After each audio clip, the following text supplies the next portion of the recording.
want to do a session with you called Kingdom Foundations of Wealth and Prosperity.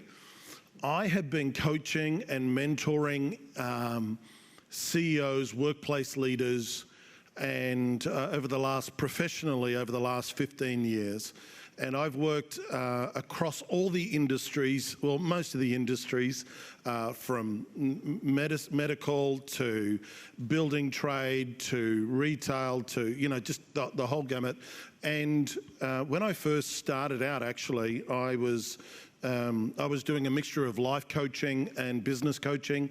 And, when I first started out, I was helping mums, stay-at-home mums that were, their kids had now grown up and they wanted to come back into the workplace. And so I loved that. I loved that space. And then, startup entrepreneurs and then established entrepreneurs. And then it sort of, I medium-sized businesses. And then, by the grace of God, been entrusted now in some, very significant enterprises and entities. And the thing I say that just to say that it doesn't matter whether I'm dealing with a startup person, whether I'm mentoring a startup person, or I'm over this other end at the big end of town and I'm dealing with a CEO that's got hundreds of employees and a budget of 100 million or whatever.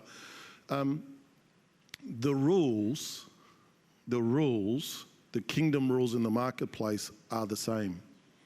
The kingdom rules in the marketplace are the same. In other words, what works when you've got an enterprise or a reality that's churning over a couple of $1,000s, the same principles you need to import and integrate when that business is turning over a couple of $1 million or tens of millions or hundreds of millions of dollars.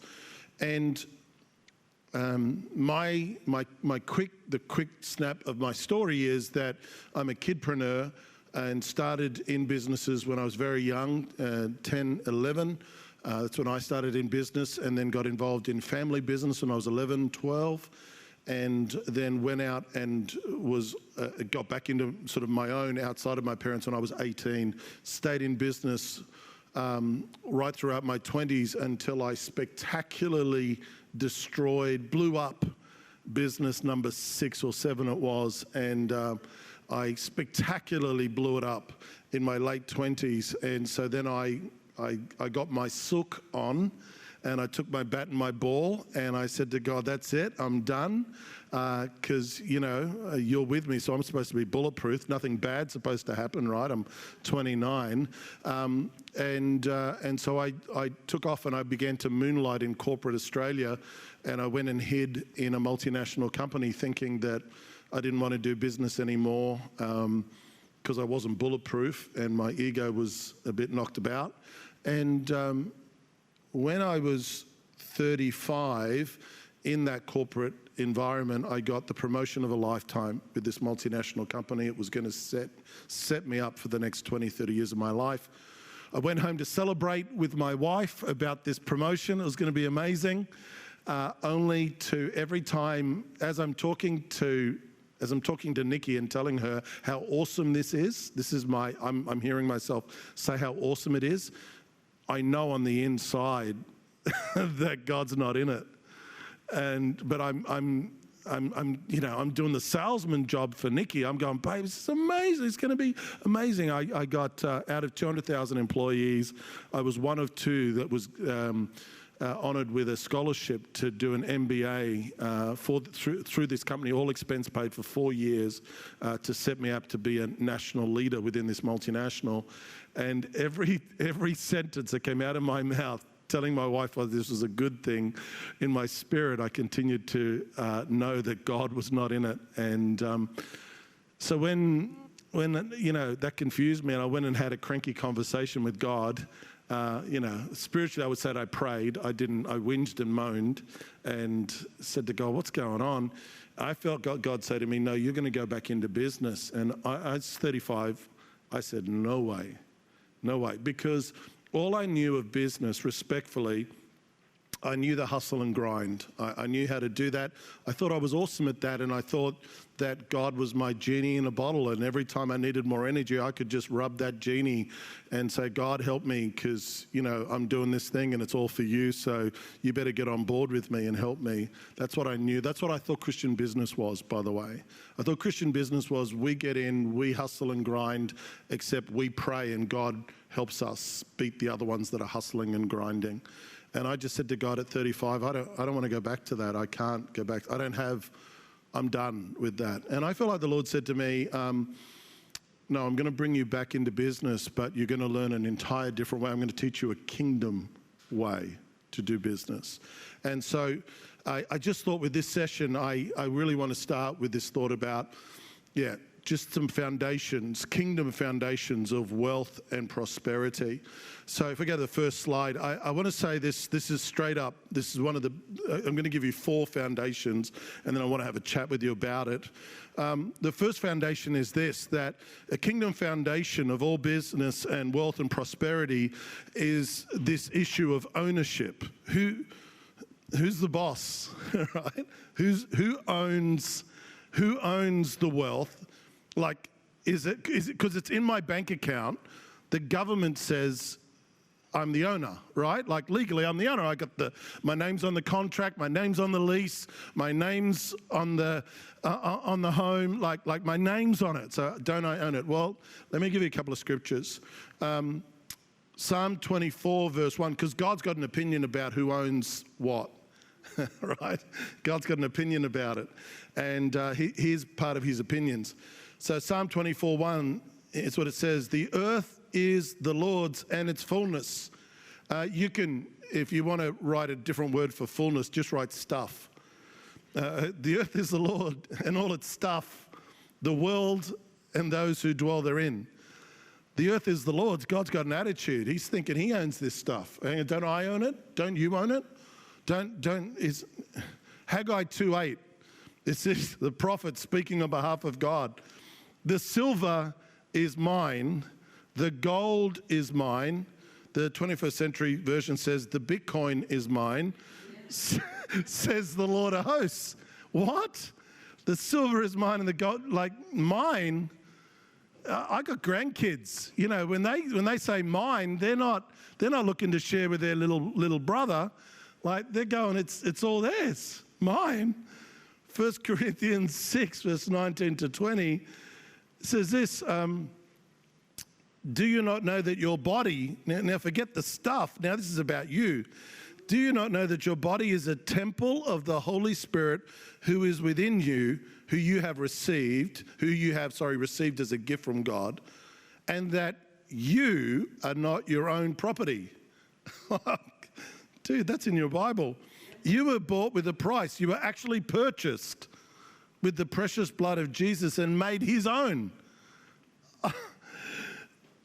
So God says all the stuff in the earth is his, and just in case we get confused, he says, by the way, that's all the silver and the gold, which means wealth, and the Bitcoin, right?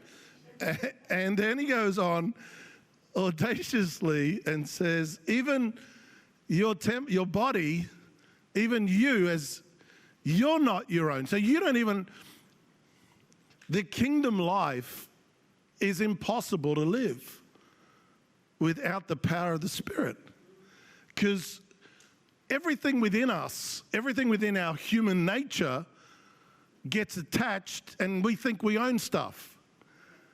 But in the kingdom, listen, in the kingdom, if you're really going to understand kingdom economics and kingdom finances, this thing has to be settled in you. The moment you come to Christ, your life is not your own, your stuff is not your own. But and I know that in the first instance, it goes, oh, that's a hard deal. No, you don't understand. That's the best deal you'll ever find anywhere, hands down. Because it's actually the dimensions inside of us that think that we own stuff that drives us crazy. It drives us crazy. It entraps us, actually. The moment you think you own something, you become precious about it. You become jealous of it. You become controlling of it. What a great weight to lift off people's shoulders that says, hey, you're not your own, you don't own stuff, but it's okay because Dad's rich.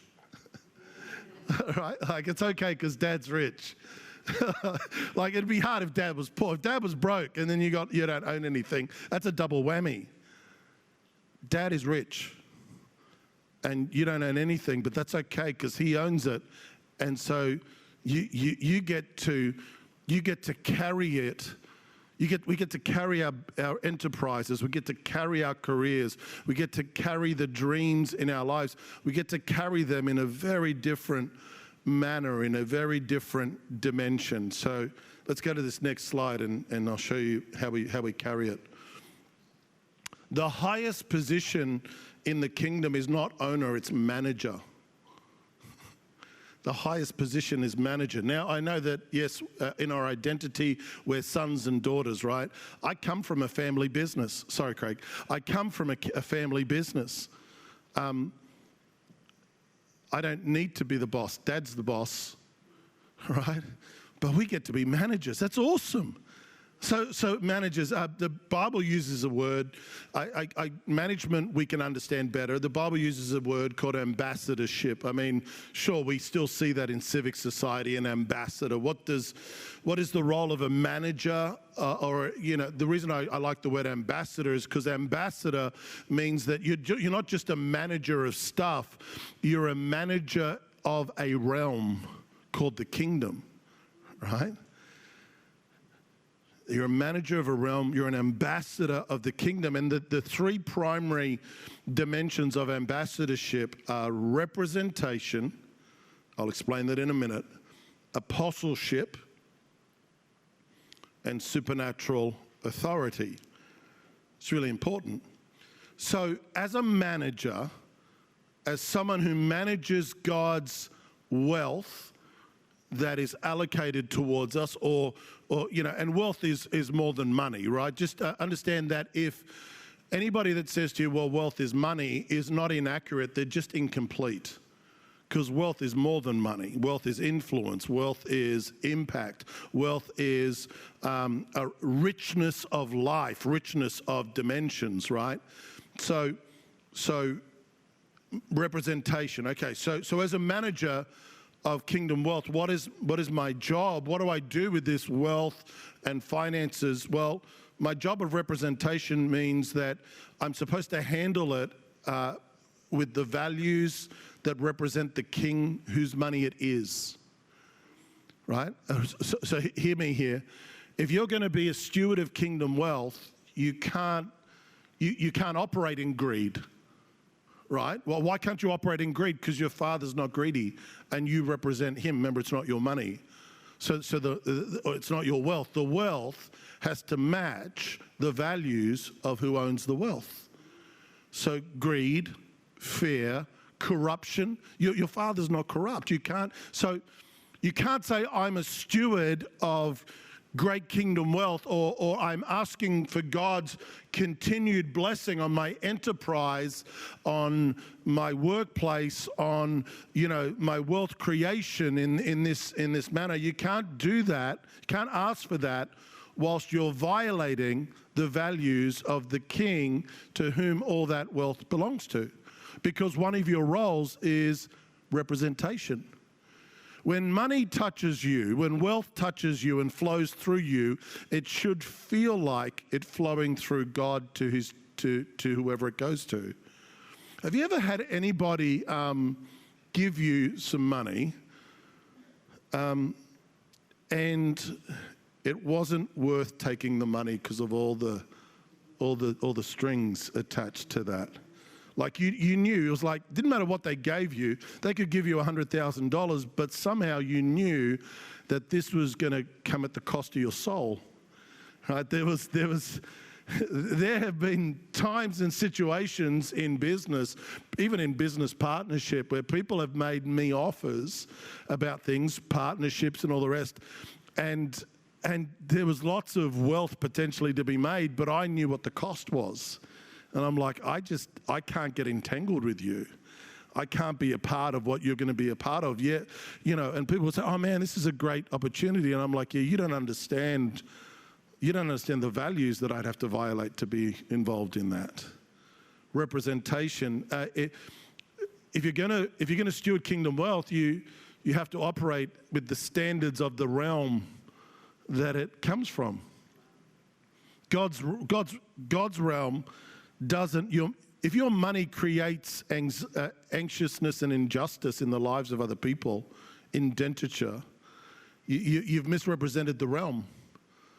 Right? Where the Spirit of the Lord is, there is freedom. Your money's supposed to bring freedom, right? That's why in James, James scolds the marketplace leaders in his region who are not fairly paying the wages of their staff. And he says to them, that behavior cries out to God himself to come and deal with it. Because he's actually talking to Christians. He's talking to sometimes we're the worst, I tell you, sometimes. Sometimes we are. We don't. Okay, let's move on. The second thing that money management does is it signals apostleship, and we'll go like Sarah. I'm peppering here because I'll go deeper in the other sessions. But apostleship, your money, the wealth, any wealth that comes to you, the moment you become a son or daughter of God, your money is always attached to a mission. You got to know that your money is always attached to a mission that is linked to the kingdom. It doesn't matter whether you're an accountant, a doctor, a plumber, an electrician, a nurse. It doesn't matter what you do. All of us, every single one of us, are on mission. I've said it a million times, right? There's no unemployment in the kingdom. You don't get away with that. You don't go, well, I pay my pastor. And it's like, great, I'm glad that you support pastors and teachers and evangelists and all that, but guess what? You're on mission. And so many people, I have always said, many people fail to ask God, what is your mission in my business? Well, I'm selling widgets. No, that's the function of your business. What is the mission inside your business? What kingdom mission does it do? And we'll talk about assignments and that later on. Because the importance why you need to figure out the mission of God in your life is because you've been given this thing called peculiar grace. Grace is the supernatural enabling of God, right? The supernatural enabling of God that is on your life. But that supernatural enabling is not just vanilla. It has a color that is attached or designed to match the mission that you're on. There are certain things that Rebecca's anointed for that Sunil is not. It doesn't make Rebecca better. It just means the mission, the kingdom assignment on Rebecca requires a particular flavor of grace that breaks through in an area that Sunil doesn't have to break through in. But Sunil has a mission in his life that Rebecca doesn't require, and so that dimension of that grace is not released to Rebecca, it's given to Sunil. You are anointed, dynamically anointed, to fulfill the mission, the apostleship, because an apostle is a sent one. It means, apostle just means someone on a mission, someone sent on a mission. And each of us are sent on a mission, right? So that's what that means. And the third dimension of management is that when you're operating in accurate representation and you're fulfilling your mission, your apostleship, you actually then enter into this realm called supernatural authority. And this is where you download the miraculous. This is where you download supernatural wisdom and supernatural intuition and supernatural favor. This is how you excel. It says the way of the righteous leads upwards. You should be prospering. There are seasons of regression. We get that. Joseph, right, was in a season where he was stuck. But that is not the totality of your life, nor is it the destiny of the majority of your future. There are seasons of pullback, but no one, listen, no one is called to live in calamity after calamity after calamity after calamity, right? That's just not the Father's plan for you. All right, let me give you this third one because I want a Q&A here. The third principle of kingdom wealth is this thing called Commonwealth. Now, I know that we are part of the Commonwealth of Australia and it's linked to Britain, but Commonwealth is a misunderstood concept in the kingdom, because if in the kingdom, if the king's kids, if we don't own the wealth, if God owns the wealth, then who gets what, right? And the story, you know the story of the rich young ruler that comes to Jesus, right? Everyone's read that a million times, Luke 18, 22 to 23. I just want to pick it up here. It's towards the end of the conversation where, the guy's come and he said to Jesus, what must I do to enter into the full, salvation? By the way, so, hang on, I won't get in front of myself. It says, so when Jesus heard these things, this guy's question to him, he said to him, hey, you still lack one thing. And this is what he says to the guy: sell all that you have and distribute it to the poor, and you'll have treasure in heaven. And come and follow me. It says, verse 23, when he heard this, he became very sorrowful, for he was very rich. Could you imagine today someone coming into a church and the pastor and saying to the pastor, hey, what do I got to do to just get right with God? Oh, no, it's easy. Just empty your bank account, give it all away to the poor, and then just come and hang out here. Like that's current affairs. Like you'll be on current affairs. That guaranteed. You'll be current affairs. But a couple of things here. Jesus wasn't trying to rip this guy off. He was trying to upgrade him to a different realm of wealth. The guy knew that he was missing something, that he was in, but he wasn't fully in, and that somehow there was something about what Jesus was doing, something about the realm that he carried that this guy knew he was not in. And so when Jesus says to the guy, give your stuff away, Jesus isn't anti-stuff, and he's not anti-wealth, and he's not anti-prosperity, and he's not anti, you having all that stuff. What Jesus was addressing wasn't his stuff, it was his source. Up until that point, that guy thought that his source was because he was born a Jew. He thought his source was because he was probably diligent.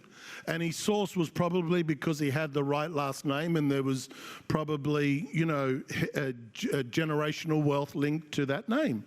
And so that young man thought that the source of his wealth was that, and that was the key to his happiness, right?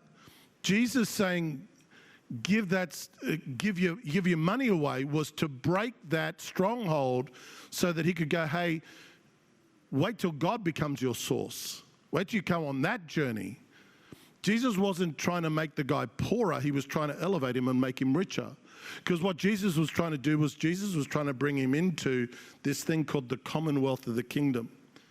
Do you know that the moment anyone awakens and leans into and becomes a believer, that they immediately, listen to this, they immediately come into a commonwealth of literally trillions and trillions and trillions of dollars. The wealth in the earth is held in different hands, but it belongs to the Lord. Doesn't matter what moment you find yourself in, what situation you find yourself in when you come into faith, the moment you come into faith, you get full access to the Father's wealth. That's why most people don't have money problems in the kingdom. They have alignment problems. They have vision problems. They have thinking problems, right?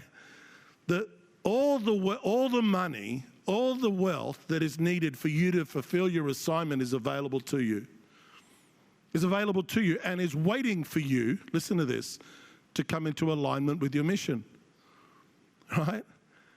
God is able, this is what your Bible says, my Bible says, God is able to make all grace abound towards you. God is able to make, listen to this, I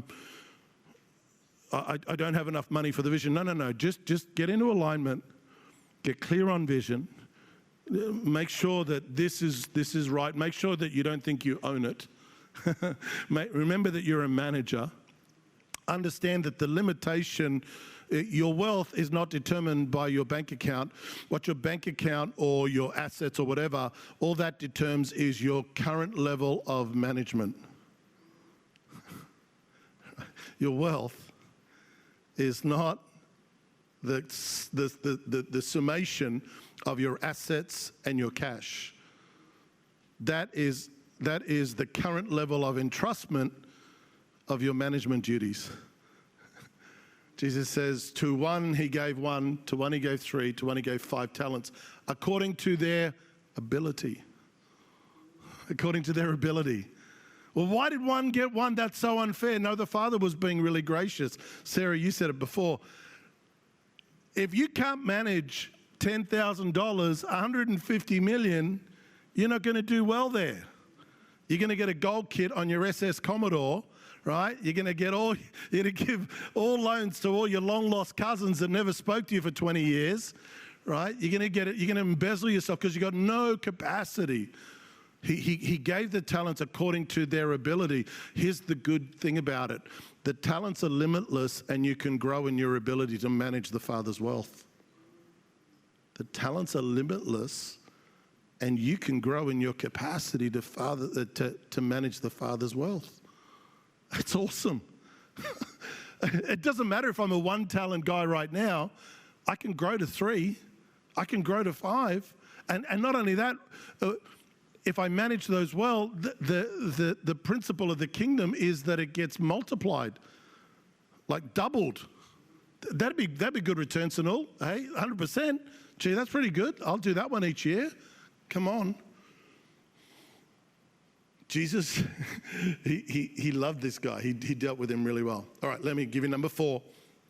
Number 4, the kingdom principle, a kingdom wealth principle is this. And I've touched it a little bit, but all wealth, all kingdom wealth has an assignment attached to it. Genesis 1 verse 28 says, then God blessed them, talking about humanity, and God said to them, be fruitful, multiply, fill the earth and subdue it, have dominion over the fish of the sea and over the birds of the air and over everything that moves on the earth. What's the assignment to the wealth? How do we capture that? The assignment to the wealth in your life is that your wealth and the stewardship of it should bring heaven to earth in your environments. Heaven to earth in your home, heaven to earth in your relationships, heaven to earth in the management of your staff, heaven to earth in the outworking of your business. Heaven to earth. Have you ever thought of your business as a conduit of bringing heaven to earth? No, well, I don't know. I don't know what you do. I help people with their meal plans. Fantastic. Do you know that you could bring heaven to earth through that business? You know, if you really saw it. What about, restoring people's health? That's heaven to earth, right? Heaven is health, right? Heaven is healing. Well, I mentor, I mentor women to really find their confidence. That's heaven to earth. He restores my soul. That's heaven to earth, right? It's heaven to earth. Oh my goodness. I help people get into their homes, like get mortgages. It's heaven to earth. That's the place, a home. Like this is heaven to earth. Get out of a dead end rental cycle. That's heaven to earth, right? I could just call out every business that I know here. Heaven to earth. Like that's the assignment. The assignment of wealth is always to display God's goodness in the earth. You've got to work that one out. Like I said, we're going to get practical about different things, about how to steward, how to do all these things, but you've got to understand the assignment. Whether you're a startup, whether you're here today and you go, well, I'm an employee and I'm aspirational about my career, but I'm not in senior management or anything like that, or whether you're a startup entrepreneur, or whether you're someone that's got a really established business and you're doing, big scale of town, these kingdom principles work, and they will also become your hindrance if you don't align to this. I always say there's something really interesting, and it's something you can only get with age, and I can flaunt that now because I'm on the other side of 50, right? And so I'm my kids tell me I'm not a young man anymore. But there's just something that age does, and age just lets you see the scenario again and again and again and again and again, and to a point where you just go, you can't talk me out of, I know this works. Like, I'm like, over the last 15 years, I'm thousands of entrepreneurs in. And I can say to you, what I've just shared with you, those principles, that's not theory. Like, I see it work. I see as people have aligned to that, I see the change. I see their businesses. I see the scope of their prosperity. I've just seen it. I mean, I've seen it, and I've seen it by the grace of God now at the highest levels. You know, maybe not the trillionaire level, but I've seen it at the billionaire level outwork itself. And I've also seen it at the startup level that, you know, has gone to a whole nother level. So this thought about, you know, getting the kingdom foundations right around wealth, I tell you, I read Rich Dad, Poor Dad. You need to read it. Cash Flow Quadrant, you know, all Robert's. I like Robert and I don't like some of the things, but his books, he's a better author than he is presenter. I think sometimes the things he says, he's just trying to be provocative because he's trying to get eyeballs and stuff, but it's not always that good. But his books, I'll give him that. He's got kudos for those books. The challenge, of course, is that you can read Rich Dad, Poor Dad. You can read those books, which you should, by the way. And not only should you read them, you should get your kids to read them. Start them at 14, you know, at least. You know, start them at 14 reading that stuff. And Richest Man in Babylon's another good one. But if you read all that stuff and you don't get the foundation right, is what I'm trying to say to you. All you do is you pit yourself against the hustle and grind of the Babylonians. and you might win that, you might not. But that's the long way around the mountain. If you get kingdom foundation right, what beats hustle and grind every time is favor. Hustle and grind can never beat supernatural favor. Never. Can never beat supernatural favor. And that's what I was trying to say to you before about when the first part of my business career, 10 to 29, was hustle and grind. I'm trying to compete and I'm asking God to bless it. But at 35, when I come back in and God goes, no, it's going to be different, I don't compete at hustle and grind, though I work hard and I'm diligent and I do all the principles. But I operate out of favor. And I want to say to you, favor eats hustle and grind for breakfast. Eats hustle and grind for breakfast. So